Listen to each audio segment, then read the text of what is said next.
Hey, welcome to The Explainer. Today we're going to break down the professional journey of Dr. Vivek Podder. What we're really looking at here is how a unique mix of skills in research, public health, and education comes together to define what it means to be a modern physician scientist. All right, so here's how we're going to tackle this. We'll look at 5 key areas. First, what it means to be a physician scientist today. Then, we'll dive into his incredible work in oncology, his impact on public health around the world, how he's educating the next wave of doctors, and finally, his role as a true leader in the medical field. Okay, so first things first, let's get to the why. What's the mission that's really driving all this work? What's the core philosophy behind a career that's so multifaceted? You know, this quote right here says it all. It really gets to the heart of his entire approach. He's talking about bridging that gap between cold, hard data and the very human side of medicine, compassionate care. And that balance, that's the foundation for everything else we're about to see. So what is a modern physician scientist really? Think about it like this. You've got one foot in the clinic with patients and the other in the research lab asking the big questions. It's this two-worlds approach that just hits the accelerator on medical progress. You see a problem with a patient, you take it to the lab. You find a discovery in the lab, you bring it right back to the patient. All right, let's see this vision in action. And we're going to one of the toughest battlegrounds in medicine, the fight against cancer. You know, leading major clinical research, it's so much more than just having a brilliant idea. You have to manage this incredibly complex process, steering a project from just a spark of a concept all the way through to having a real measurable impact that other doctors can trust. And just to give you an idea of the scale we're talking about, he spearheaded the development of a clinical trial for glioblastoma. That's a really aggressive brain cancer, and the budget was over $1 million.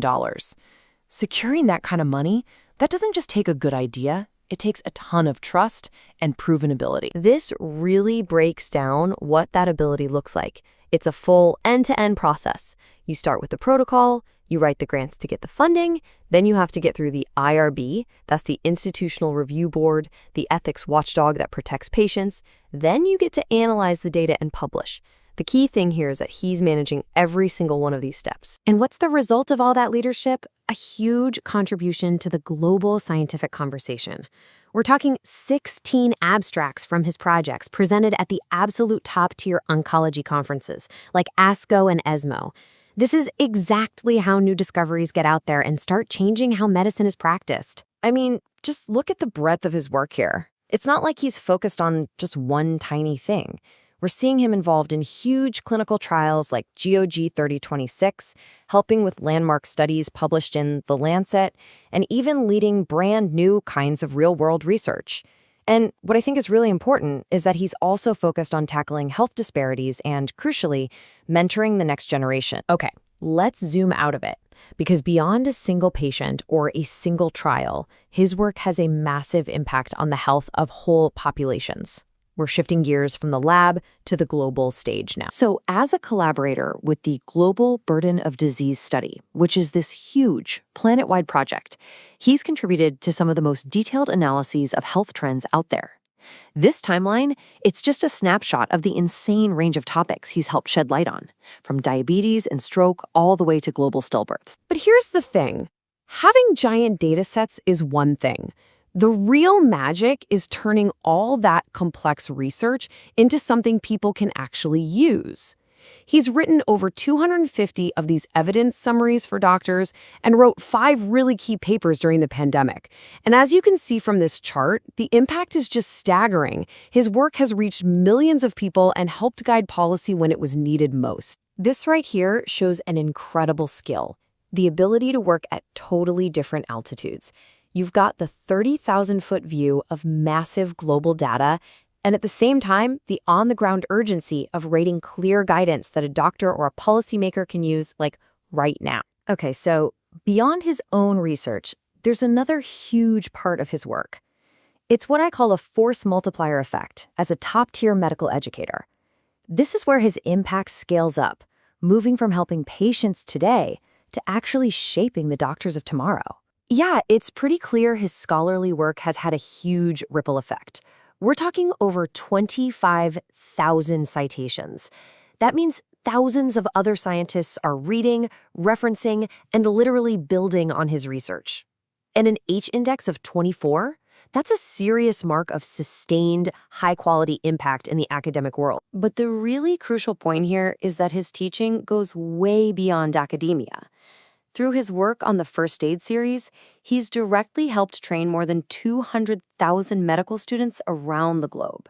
Think about that. Those are the future doctors who are going to be taking care of all of us. And this isn't just a one-and-done thing. You can see from this table, he's been consistently involved year after year across 5 different editions of what is basically the textbook for medical board prep in the US. And that covers both the big Step 1 and Step 2 exams. And his work in education is always moving forward. Right now, he's at the cutting edge, using AI to develop content for digital learning platforms.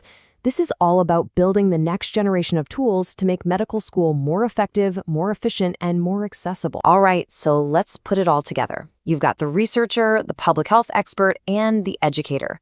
How do all these pieces combine to make him a recognized leader who's actually shaping the conversation in medicine? Well, for one, he holds major leadership positions at several high-impact journals, including being on the editorial board for Scientific Reports, which is part of the Nature family. And these aren't just titles. As an associate editor, he's actively steering the ship, deciding where scientific publishing is headed in his fields. This really shows a critical difference. Look, lots of scientists are peer reviewers. They look at individual papers. But being an associate editor, that's a whole different level. You're a gatekeeper. You help set the journal's strategy, and you make the final call on what gets published. So he's not just part of the peer review process, he's leading it. And that leadership role is backed up by his active membership in the absolute most prestigious societies in his fields. We're talking everything from clinical oncology groups like ASCO and ESMO to the very well-respected Sigma Xi Scientific Research Honor Society. So when you step back and look at the whole picture, what you see is this incredibly rare and powerful combination of skills all in one person. Someone who's pushing the limits in cancer research, helping to shape global health policy, and training the next generation of doctors. It really just leaves you with one big question. For someone who so masterfully connects all these critical fields, what amazing contributions are coming next?